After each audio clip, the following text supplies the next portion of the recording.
Heard me say before. Recording in progress.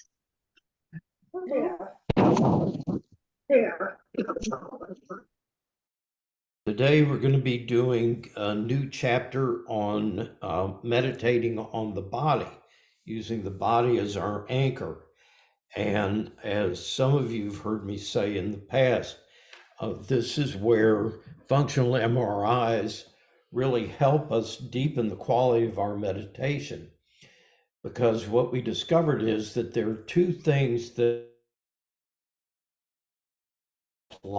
means cause it to quiet down and enable us to get to other parts of our brain. So when you're in an extreme emotional state, when you're obsessing, these are things that will really be extremely beneficial tools. So the two things that help are, one, slowing your exhale. And the second one is paying attention to the sensations in your body. So that's had this shift in psychology and spirituality towards embodied spirituality, that there's really no difference between your body and your spirit, that you enter the spirit very powerfully through the body. One of my go-to meditations is a body sensing meditation. And I think I've done it with you all. And he has you pay attention to your body as energy. But he adds this delicious line. He says, um, as you feel the universal life force energy enlivening every atom, molecule, and cell of your body as vibrant sensation, welcome feelings of peace, groundedness, security, ease, wholeness, and being. What I'm trying to focus on is the stuff that's behind what we normally think of as us. We're looking at the thoughts, we're looking at the feelings, we're looking at bodily sensations, but we're not noticing what's going on in the background. Does that make sense? So that's the figure. Now, what's happening in the background is your being. Okay. So when the Hindus say, what is it that we're seeking? It's being, consciousness, and bliss. Well, how do you recognize your being? And so I prepared a list for you that's in the chat room. I've updated it for Okay. everybody that's here. So notice that when you settle into these ventral states, there's a feeling of goodness, a feeling of being grounded, a feeling of security, of well-being, of being open,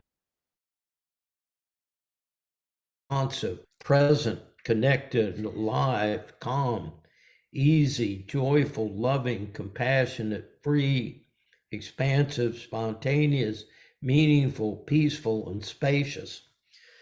So how many of you, when you've had those moments of peace, those moments of awareness, that moment of feeling of groundedness, know that that's your true identity? That's who you truly are.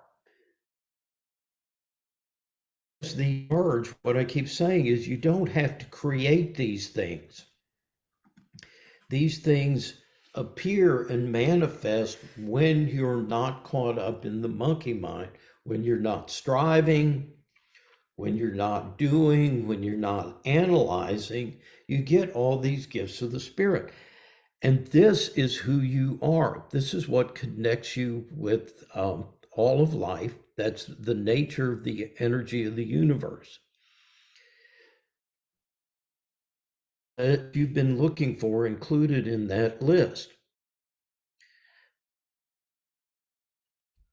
Okay, so as you're sitting today, as your body begins to settle, your breath slows, you begin to tune into your body. Watch the spontaneous arising of some of these qualities. Don't try to make it happen, but just note if it is, because so often we go through our meditation, we're so focused on technique what's actually being revealed. There's an old story of a tourist in Tokyo, and he's on a boat that is taking them to view Mount Fuji. And so the guy on the tour boat is saying, "You'll notice beautiful Mount Fuji, blah, blah, blah." And the guy's going, "I don't see anything." So he says to the guy, "What's everybody seeing?" He says, "Look higher." He says, "All I see is clouds." He looks higher, look higher. And he finally looks way up there, and there's the top of Mount Fuji coming out above the clouds. Okay. So it can be right there, and we can be in the wrong focus and totally miss what's there and obvious if we have the are open to that experience. Can't see the forest for the for the trees. trees. Yeah. So I can't see the forest, just a bunch of trees. Yeah, it's irritating. So enjoy. Jack is doing this Are we going to go to meditation. the other room or not? Oh, yeah, we have to move. Thank We God. don't have to. You need to What do be you wanna grateful do? for this woman and for people like Matthew, because they keep me on the rails. They keep me from just spinning off. We can practice here. No, this is good. I'm Okay. used to doing The this. dog was standing in the doorway going, hello, What's where up, is guy? everybody? Yeah. Hello. Wrong room, folks. Yeah, he knew. He knew. Okay. How do I get into the chat room to get the list of those statements? Well, across the bottom of your screen, if you hover there with your mouse or whatever, do you see a button that says chat? I see a button that says notes. Okay, not in notes. Okay, I'll find it. See. Okay. Because there's others down there. There's other options down there. Keep going until you see chat. And it might have a little round button on it Okay. because I typed some things in there. So it should give you a Timothy, it's an Zoom window, not on your Apple desktop. It's in the Zoom window. So you have to click in the Zoom window somewhere, and then Okay. it'll well, say all yeah, those notes. icons. Notes. Okay, I got it. No, Notes is there. Just keep going. It's It's not notes. It's chat. And you gotta click Yeah. inside the Zoom window somewhere, anywhere. Okay. You'll see a bunch of To see- icons then and one of them is chat. All right, I will find it. Okay, take your time. We got a lot of time to explore. And if you have troubles, we can address Absolutely. it afterwards. Won't Yeah, I'll leave you blame it on hanging. Matthew. Okay. You can, Every again, do you want me to start the meditation? please. Okay. See if we can get there. You can't get there from here. All right. So this one is about 11 minutes and it's called Mindfulness of the Body.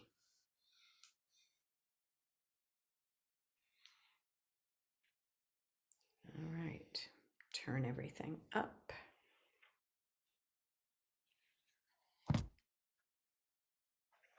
In recent days, you've been practicing how to bring a mindful attention to your home base of the breath. For the next 4 sessions, we'll continue with the breath as a primary anchor, but also widen the experience of mindfulness by exploring more fully the realm of sensations in the body in a direct, non-judgmental way. For me, the point of this daily program is realizing how rarely they're aware of what's happening inside their bodies. A grade school teacher asked her class what they thought was the purpose of the body. Their response, to carry their head around. In our culture, where we spend an average of 8 hours a day on a screen, our focus and sometimes addiction to the virtual world means we're not usually aware of body sensations. Yet even though we're not usually aware of it, Every one of our experiences, whether it's love or hurt, anger, thinking, and addictive behavior, each one is fueled by physical sensations. When you're angry with a colleague for not doing his or her share of work, that anger is arising along with the sensations in the body. You might feel burning, tightening, maybe a swell of energy that initially feels good but becomes uncomfortable, unpleasant. On the other hand, when you're attracted to someone, your response joy or delight, a swelling of the heart that you experience when you think of that person or are near them. When we're not mindful of what's going on in our bodies, we can be driven by these sensations rather than having the freedom to pause and make wise choices. With mindfulness, when we feel the burn of anger, we can remain present with it rather than lash out. When we feel the pleasurable rush of dopamine in romance, we might mindfully notice it, desire. We're conditioned to pull away from unpleasant sensations and try to hold on to pleasant ones. This means we're continually reacting with grasping or pushing away. With mindfulness, we learn to stay present with whatever sensations we're experiencing, just letting them rise and pass like the breath. However, remaining present with strong sensations such as anger, anxiety, pain, or craving is not so easy, especially if we've experienced intense or traumatic. Somehow avoid these sensations. A cartoon I like shows two dogs meditating, one saying, "I found the real challenge in meditation is learning to stay." And so it is. As we learn to simply remain present with sensations, we not only free ourselves from the old patterns of reactivity, we also receive the gifts of an embodied life. One master, when asked why he meditated, responded, "So that when I walk from here to the village square each day, I'll notice the tiny purple flowers by the side of the road." Our body lives in the present moment. When we're in touch with our body, we're here, available for life. The key to wakefully inhabiting our bodies is to fully experience sensations just as into relationship with the most immediate, direct expression of this mysterious life. So let's explore this together. Please allow yourself to settle into a comfortable seated position. Take a few full breaths, and then allow your breath to be in its natural rhythm.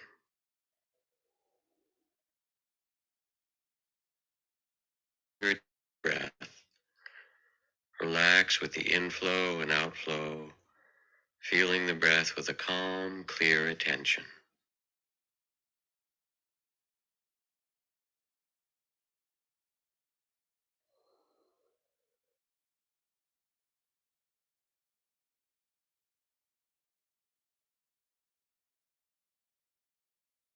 Now, with your eyes still closed, raise one hand up in front of you in the air, from side at a distance of about a foot.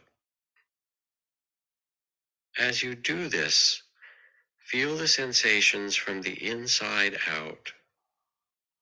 Let go of all ideas of what the hand looks like and directly experience the energy, aliveness, tingling, pressure, warmth or cool, hard or soft, the direct experience.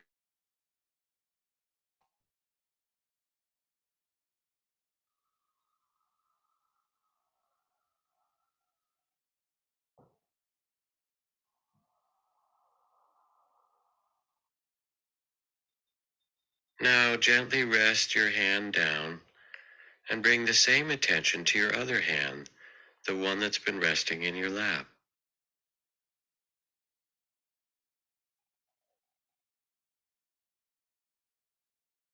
And sense both hands now as a field of aliveness.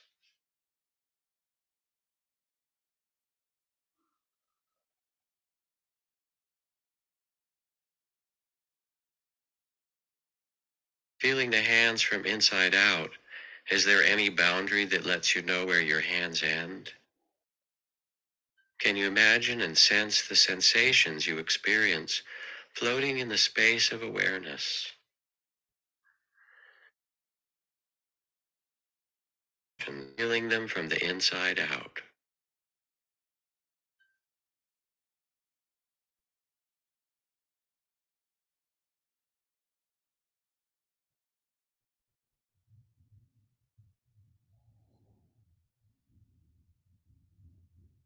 Just as a cup is filled with water, this body is filled with awareness. Now, shift your attention to your feet and see if you can sense this same edge.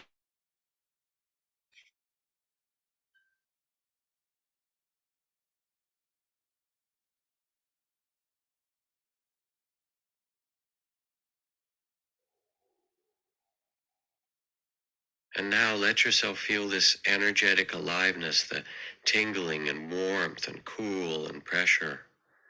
Feel the legs.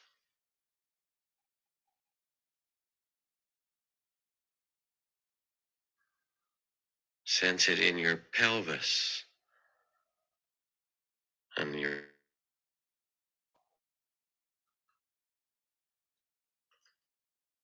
arms,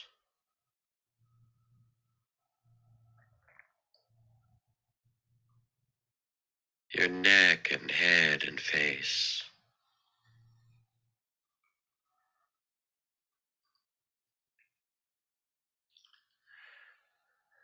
Rest in mindful presence, feeling the whole energetic aliveness of the body.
And finally, bring your attention back to your primary anchor of the breath and enjoy feeling the breath from the inside out, an intimate, receptive presence of each breath.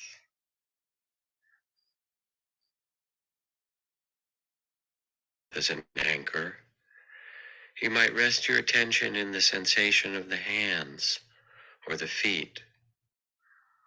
Or for some, you might find it helpful to feel both the breath and the sensation in the hands. Just like the breath, sensations in the body can serve as a powerful anchor for presence, a home base that you can return to again and again.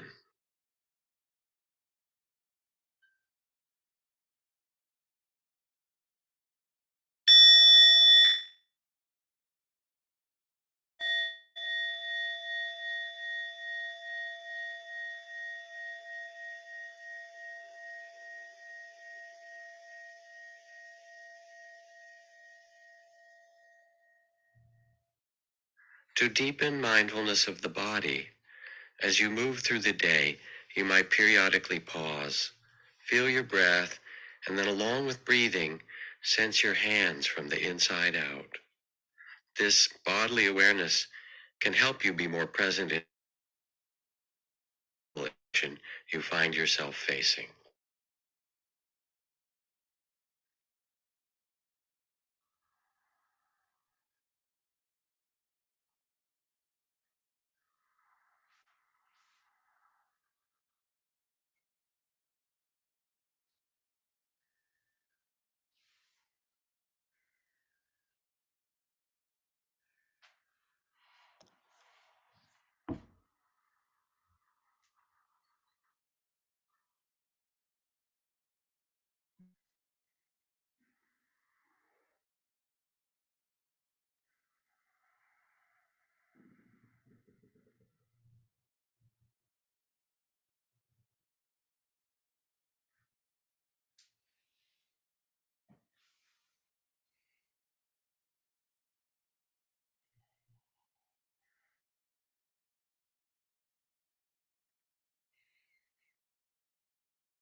righty.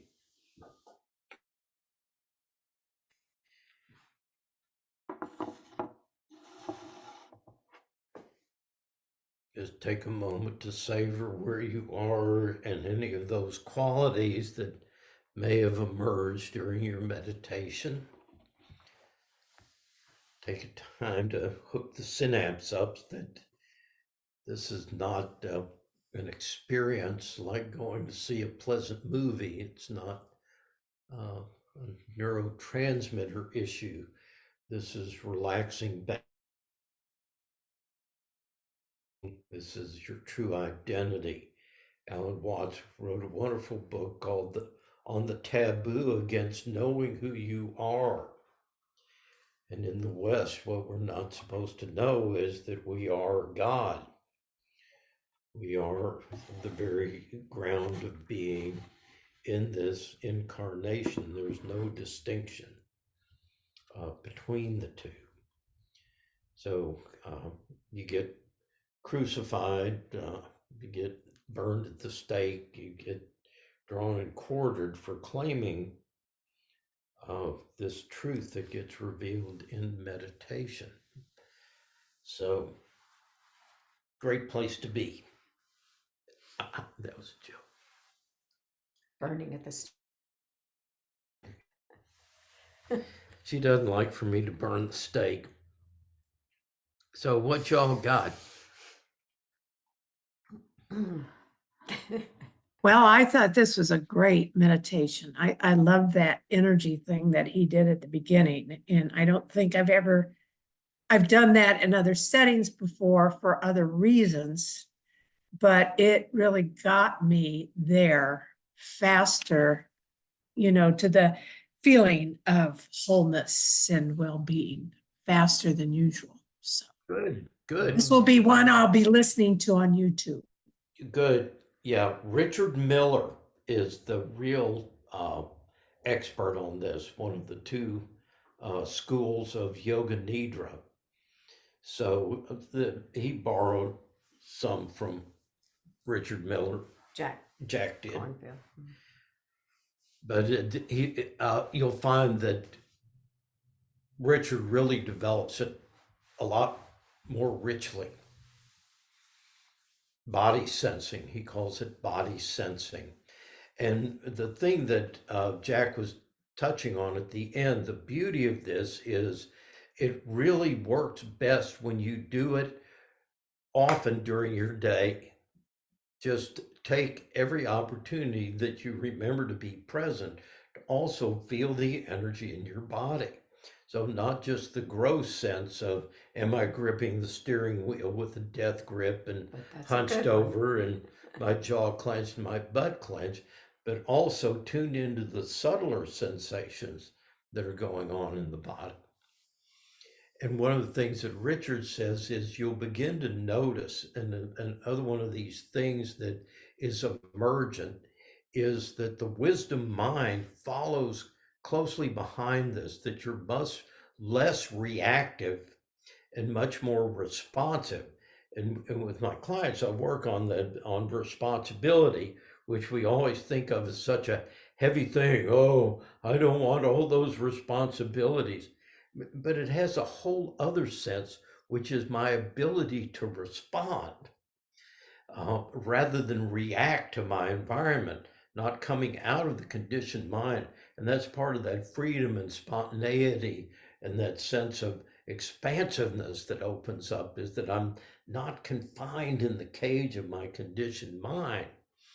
And I'm out here playing in a much more expansive field that doesn't have any rules. And that enables me to respond to what's emerging in the situation, because I don't have to grieve the agenda that I have with life to set aside paying attention to whatever emerges in the moment. I love that you started out with those big picture words of states of being. And then Jack took us sort of into the detailed awareness of the body and the fingertips and the feet and the energy in the body.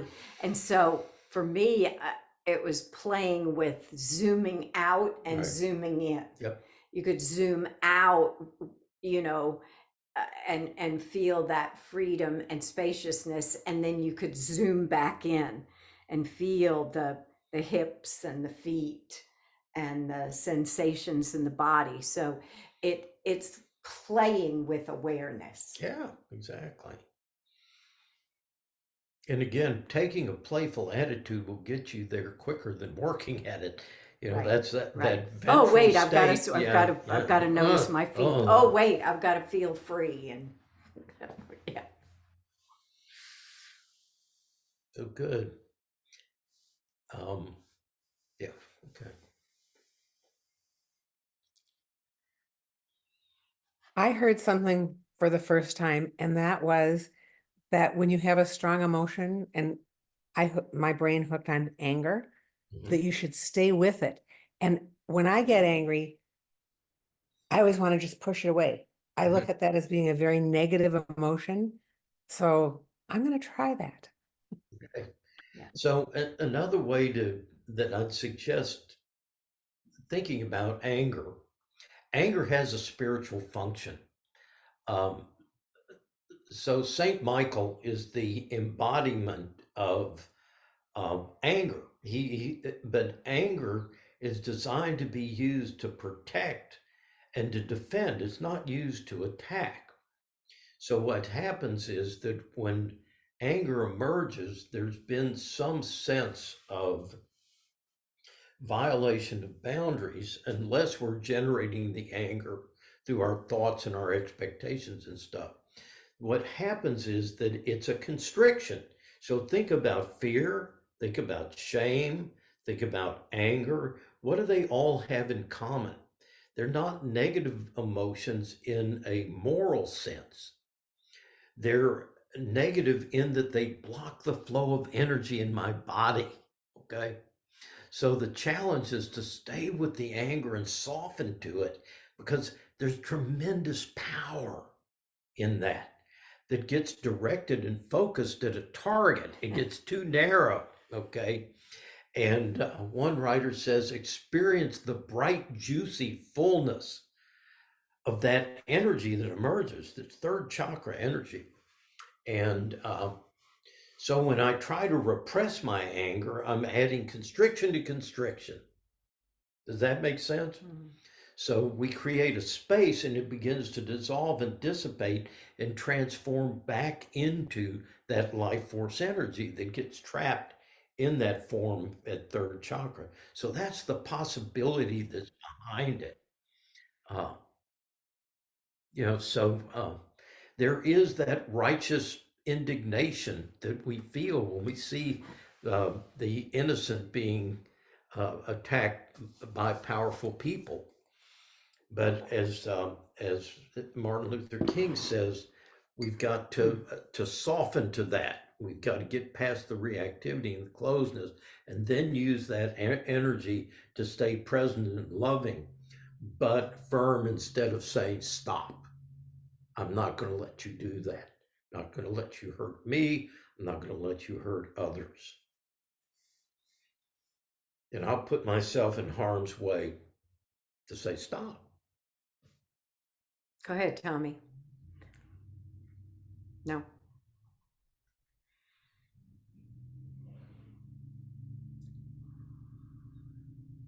You know, and since we're on the meditation on the body, is where do you feel the anger in your body? Where is that anger? You know, is it in your head? Is it in your gut? Is it a constriction in your throat? Is it in your, or just your heartache? You know, there are all kinds of ways to feel where that manifests. Switching back to what you were saying about playfulness, and the other day you said, it takes 2,000 or 3,000 things, 400. three or 4,000, and then if you're playful, it takes 300 or 400. Right. It's actually, take that down by 10. Like 30 to 40. So it's 30 to 40 if you you play play. at it, 300 to 400 if you're working at it. Well, that's much more encouraging. The 3 or 4,000 number was a lot. And I was like, even the 3 or 400, I was like, oh well, I just thought, you're probably doing it more than you think. So it didn't, but yeah, that's much more encouraging that it's 30 to 40 versus 3 or 400. But yeah, so when I went to work out yesterday in a group class, I was just noticing how much my system wants to make that group workout into serious work instead of play. Absolutely. And in case y'all don't know about facial feedback theory, one of the things you'll hear them say is to let there be a gentle smile through your whole body. They found that if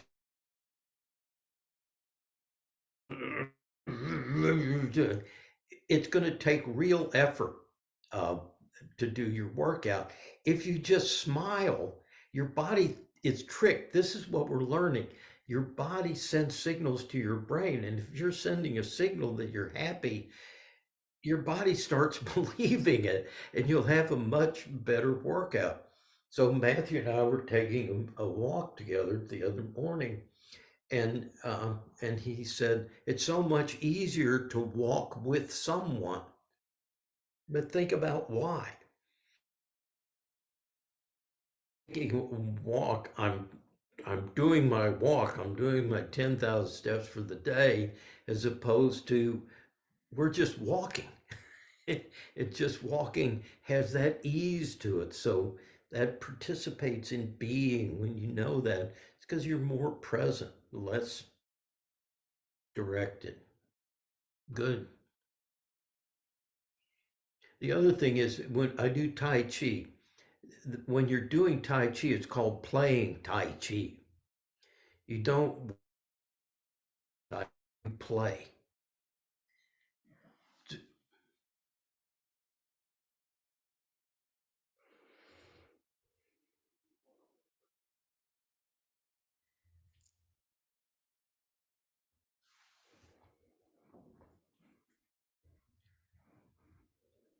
I became very aware of my skin when we were doing this exercise. I felt all kinds of things crawling, it felt like, on the skin, or itching, or whatever it was. And I realized I kept telling myself to come back, and then I realized, no, this is part of what your body's doing and what it's feeling. Mhm. So it was a quite interesting.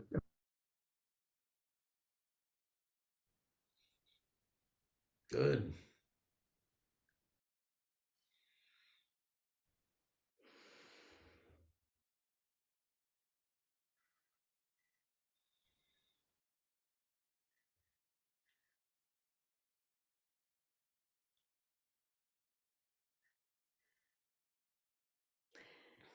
So I've been teaching a little bit in yoga about the mindfulness of eating.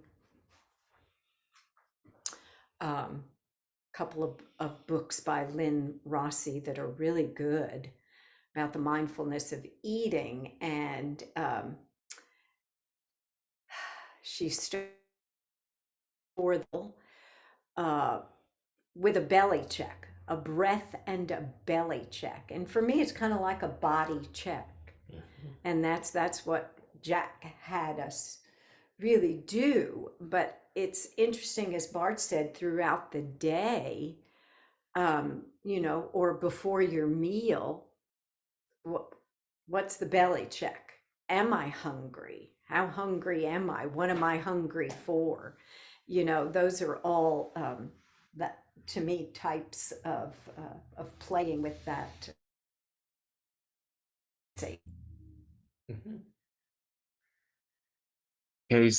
Felisa will eat pasta until she's sick. And Casey has her say, does your tummy feel full? Like take a break. And now Louisa will say stuff like, yeah, my tummy feels, I think it's gonna feel full. Like she's got her trained to check her belly because she'll just eat until she gets sick. Yeah. Well, the other cue down you don't get the fullness cue. You just You blow right blow through it. past it. Yep. Until all of a sudden you're miserable. And it takes 20 minutes for that leucine or something like that to kick in and let you know if you're full. So yeah, it's good awareness. Yeah, exactly. In that 100-year centennial Netflix thing, the Japanese people had a rhyme that said something about stopping at 8 out of 10, but there was a rhyme and they all said it before they eat. Yeah. Mhm. Yeah. 80%. Yeah, we were watching it together. And 8 out of 10. you got to have somebody Stop at 8. to know if you're at 8 out of 10. Yeah. So when I was Yeah. thinking about for some reason, what popped into my head was, well, what about all the things that I don't feel? Like, what's, all my organs 24/7 are very busy working. They don't get time off. They don't take a vacation.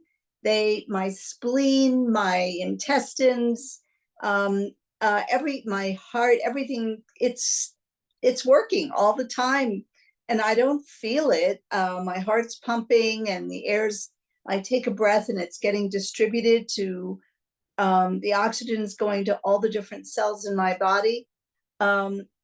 So I kind of ended up meditating on just imagining all the things that were going on inside that we never feel.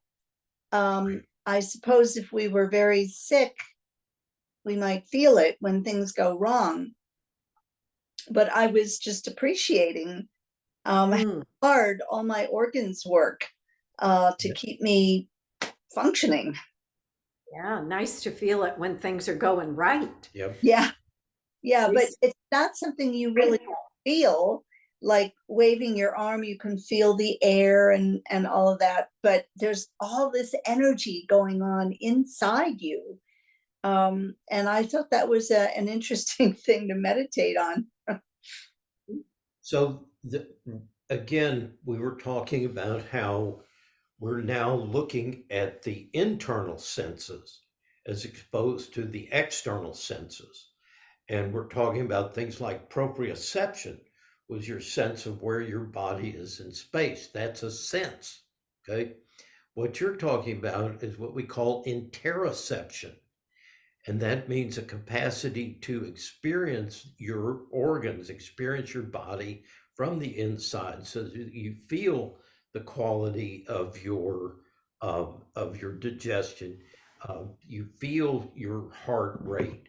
I told my doctor that I could feel my blood pressure go up, and he said, "You can't do that." And I said, "Yes, I can."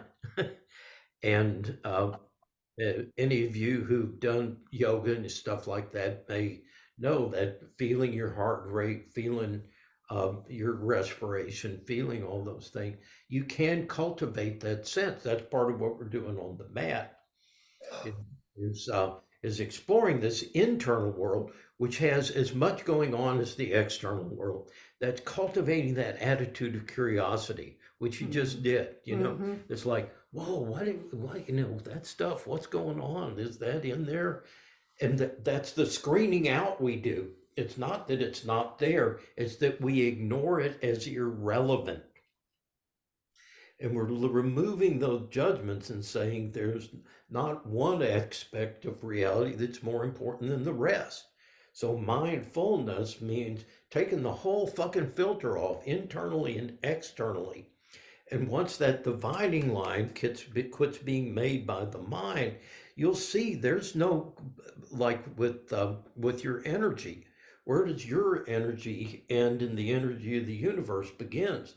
As part of the more you sense your fluffiness, you begin to see that it's interpenetrating energy fields, and that you're being interpenetrated with the plant energy. They have negative ions that affect our bodies. The sunlight affects your body. food and the energy of your food affects your energy level. That's not a conception. That's a potential reality, just like what you're searching for. And that's part of what I'm hoping to enthuse you and encourage you about, is to get excited about.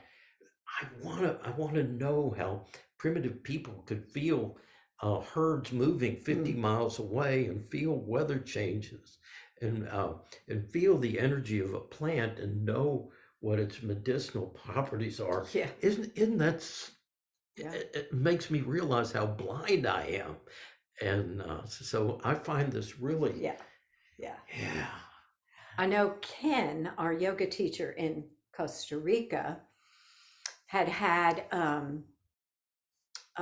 heart surgery years ago, but he actually had a clue, a symptom that he said he could feel or hear or sense, and that was that his heartbeat would go thump thump thump squeak, thump thump thump squeak. And he had a valve that was misfiring, and they had to go in and do surgery. But the doctors were amazed that he went in and said, something's squeaking in here and not right, And don't we all hope to be that aware? Yeah. And this is one thing I've noticed, that my women clients seem to be much more aware of their bodies than men are. For whatever reason, I don't know. And when they go in and tell doctors that they're feeling things, the doctors tell them that they're not. Have any of you had that experience? You can't know that. I do know that. I feel that. So maybe we'll quit shaming people out of Yeah. their perceptions of their bodies. Yeah.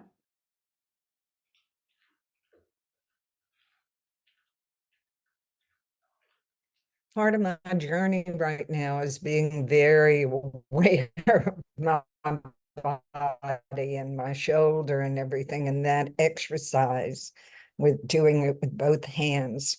I could just feel the left shoulder clicking, click, click, click, click as I moved it, and felt the difference of the right hand in terms of no clicking here and none of this pull. But the other thing I've become so aware of with this is how it all works together and what magic it is in terms of your hand, your wrists going up whenever the elbow starts getting involved. And just, it's a miracle how all of our joints, it's just, to me, become just magical to be able to fall in love with my body and be okay with it, and it will get better. But to be that just involved with it is kind of helps you get through the pain. Anyway, I just wanted to share that. That's Great very awareness. much to the point. Yep. That we tend to jump immediately from awareness to control. And I like that openness of keeping a sense of wonder, and that knowing it has healing capacities that you access by quit trying to control it. And that's becoming more and more, medicine is starting to emphasize that, of trusting the healing powers of your body and the power. Let it be. Just Let it be. Quit. There's a wonderful book, The Pleasure Prescription, and he talks about the anxious healthy. He says we're all trying to be healthy, and we're overanalyzing, overthinking our bodies, and in the process, it keeps us stuck in fight or flight. So even though my intention is to heal, I'm flooding with cortisol. Now, inflammatory disease, interstitial inflammatory disease. Well, where is it coming from? The fucking anxiety and stress you live with all day long is killing you. Okay? Yeah. And sitting back and beginning to listen to those rhythms of the body, to connect with what the body associates with as health, is a radical shift in healing now. Yeah. And yeah, I'm glad to be a part of the generation that is helping make that transition. Yeah, Mhm. Yeah. yeah. Good on us all. I mean, we've been part of the feminist transition, the importance of nature, education, the way we do childbirth, the way we die, the way we do healing. You know, it's, Yeah. we've lived an amazing time. What do you got, Corinne? Oh, nothing. Just I'm so stubborn, you know. My brain, they just want to, you know.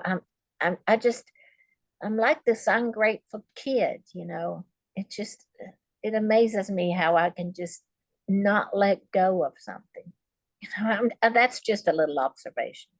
That's all. Got- But I agree with what you say. I think it's really beautiful. And also, if you have whenever I cut myself and I think, oh my God, I need stitches, and then I just bandage it up and then wait a week and take it off and it healed. And I'm like, oh my God, why can I ever be angry? Why do I ever act the way I act if this is happening in my body? Why is this not good enough?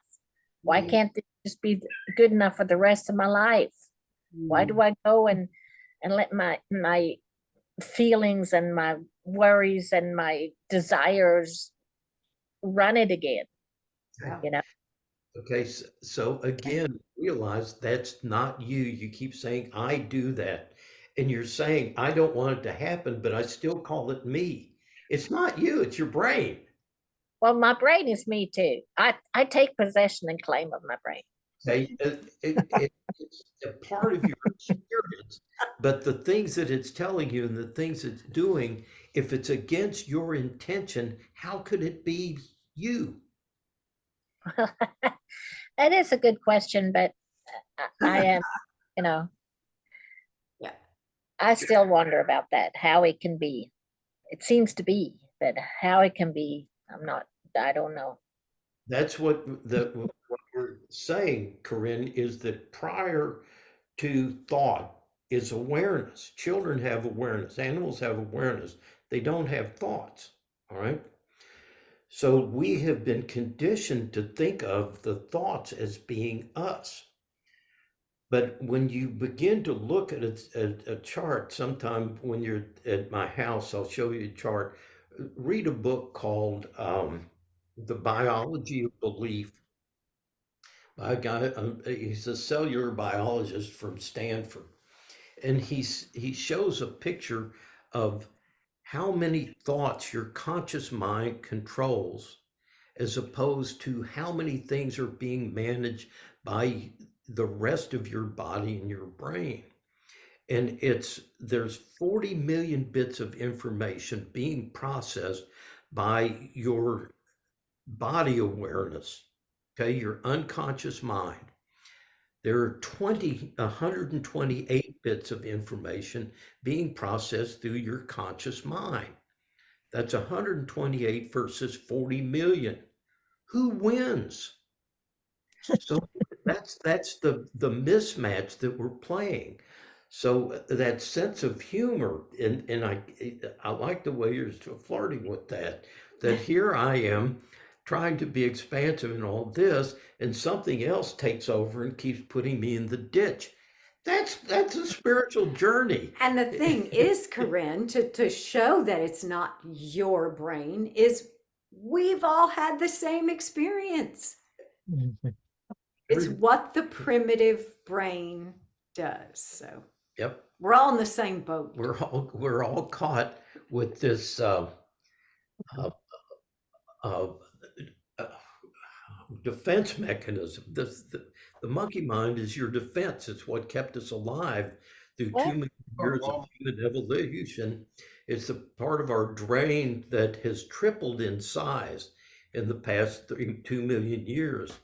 So, and it's very enamored of itself. It can't even imagine not existing. And so that's why we have a tendency to get into it. Tommy? Okay. This person that's sitting next to me right now is Kathleen. Hey, Hi, Kathleen, how are you? Hi. She is healer, wise woman, everything. Does it all. Does the cards, does the candles. I've been trying to get her to come and say hello to everybody, but she, no, I don't want to. But she's doing it today. She's looking at me. So say hello. Say hello. It's nice to see you guys. Good to see We you. are so grateful. Good to see you too. Yeah. Right over there. That's true. So it's our custom at the end to Om, if you'd like to join us. And then we do what emerged as the COVID raspberry. There was only one response to all the fuckery going on at that point. And that was, but there's a lot of stuff going And on it now that still deserves works- that response. Still works So for everything. we will continue the tradition until the world starts shaping up. Especially politics. Especially, although, Whoa. Yeah. yeah. Yeah, that. Okay. All right, deep breath in. Oh.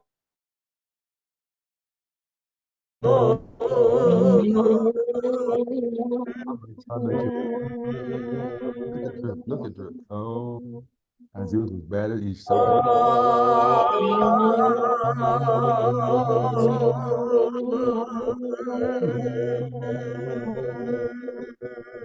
Glad that I got to meet you guys today.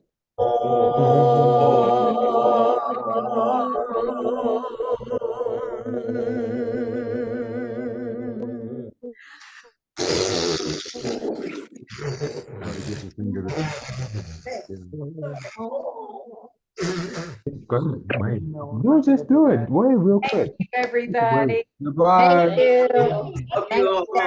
What you mean? And now. Play. Go outside and play. All right. Yay! Oh, they love you.